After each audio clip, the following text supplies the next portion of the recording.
Michael, how are you recovering from the disappointment of not being named Manager of the Month? Yeah, I've got over it. To be honest, I wasn't really aware that I had been nominated, to be honest. So, yeah, look, it wasn't something that I give any real, I suppose, time to. Obviously nice to be nominated, but equally, the fact that I'm sure it went to a very worthy candidate. I think the point I was trying to make in a joking manner was that obviously things have improved for you, to, as you've said, to be considered for that. And just before the Derby match, I was about to say to you, do you think we've turned the corner? Mm-hmm. So now I'll change that and say, do you think the Derby game was just a blip?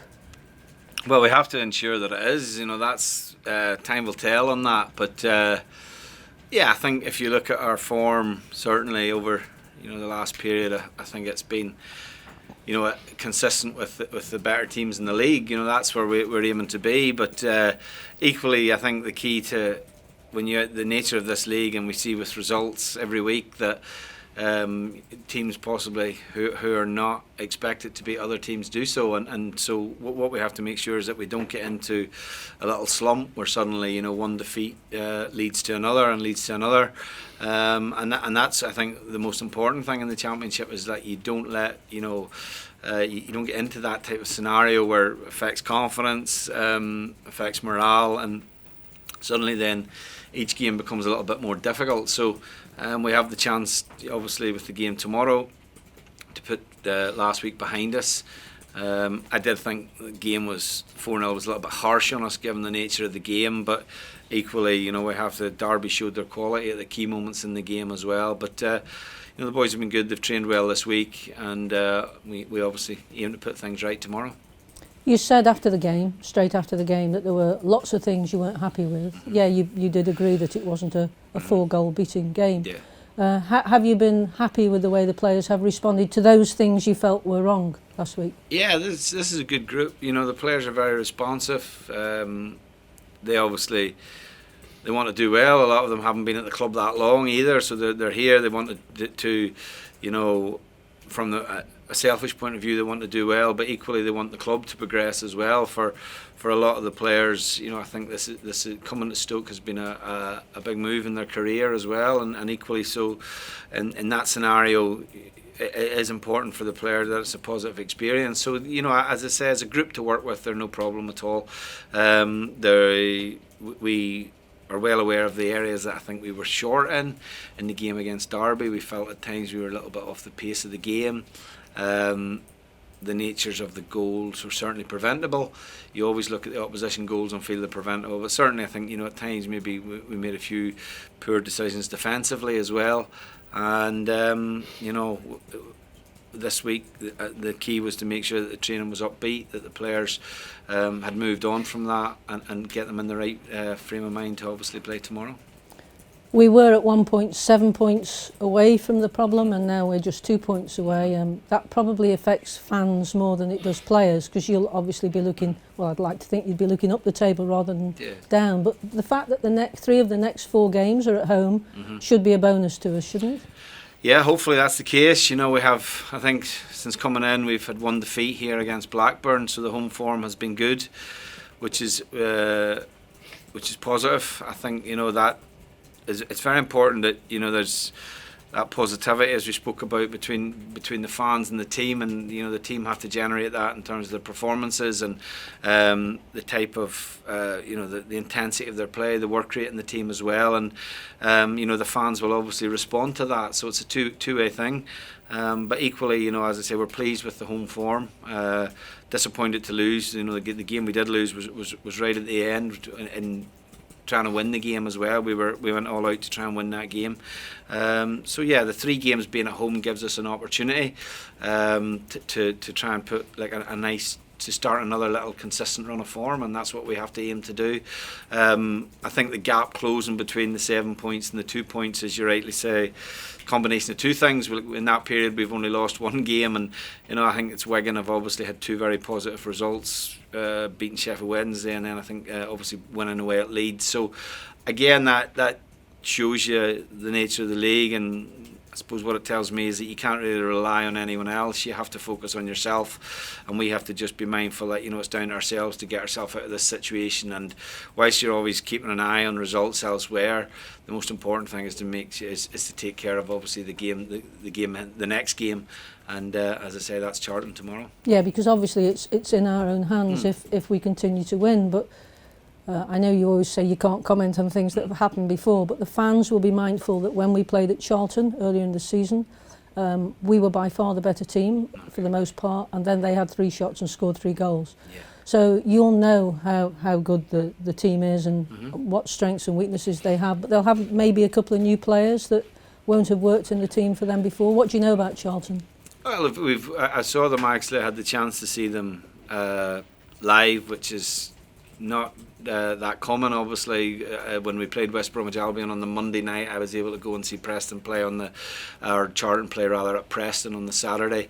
They lost the game 2-1, but they started the game very well. They went 1-0 ahead. So, the threats of Taylor, Andre Green, they've got some good players. They play with basically a 3-5-2 system, and they've been pretty consistent in utilising that system. So, I think they're in a similar situation to ourselves. They're desperate for points. They've possibly had up until the Barnsley game and the 2-1 win, they were in one of those difficult runs that teams tend to get into. 3 points will give them confidence coming here. And we have to be mindful, obviously, that having beat us earlier in the season, that we make sure that we do everything to reverse that tomorrow. And how are we injury-wise? Is Tyrese looking likely to be able to play? Therese is fit, yeah. The only injury issues we have are Ryan Shawcross is still not available, and Stephen Ward is still not available, but otherwise everyone else is fit and well. Without going on the negative side, there was a lot of chat at the end of the transfer window about Bruno Martins-Indi maybe leaving. A lot of people also wondered whether he was fit to play that night, but again, you haven't been here for these other times.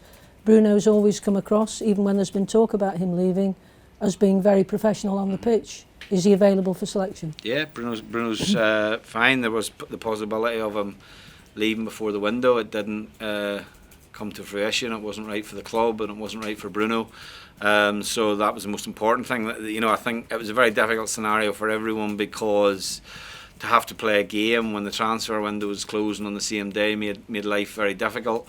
And it wasn't a factor in the result, but it just meant that I think players are always a little bit on edge as well. There's a lot of speculation. There's, I think, a lot of deals that are almost, agents are trying to create deals as to generate sort of interest in players as well, and that makes life difficult. So players are probably dealing with a lot of rumour and speculation as well. But Bruno's fine. As I say, we came out of the window, I think, in the place where we wanted it to be. There was 1 or 2 things we were trying to do ourselves, but didn't come to fruition. We've brought 3 players in that period of time. I think 6-7 players have gone out, and that's given us what we want, a more streamlined squad, and a squad hungry to obviously improve the situation at the club. You brought in James Chesters. A lot of people wondered why you'd done that. You said it was obviously to strengthen the back four. Where does that leave somebody like Nathan Collins? Will he learn from the experience of Chesters?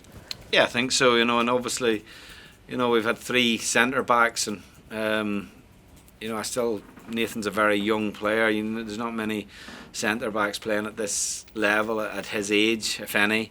He's a player with huge potential.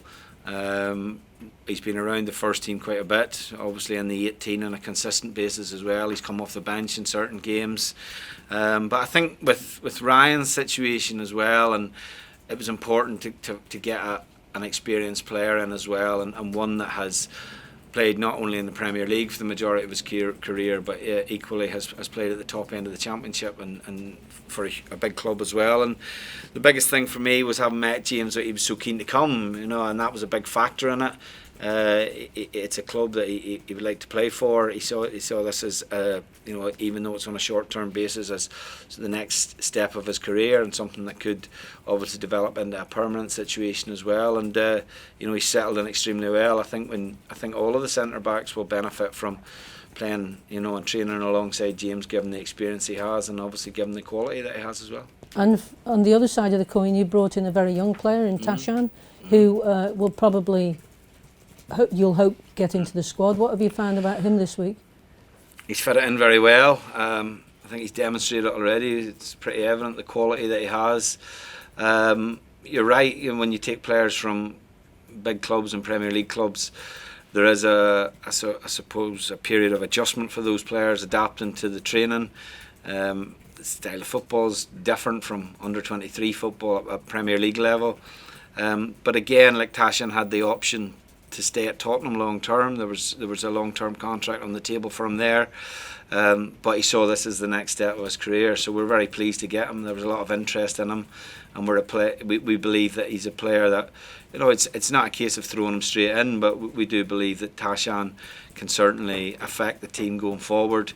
And we want young players who are assets to be in the building, to be part of the squad, and we have, I think, more players now of that profile in terms of where we are as a squad, and I think that's what the squad was badly in need of. Finally, from me, you've got players like Mamadou who've been around on the periphery of the squad.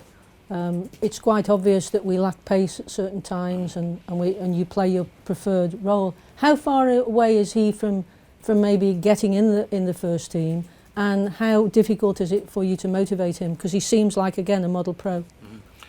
Mam's very easy to deal with. He's been, as you rightly say, he's been here a long time. He's out of contract at the end of the season as well.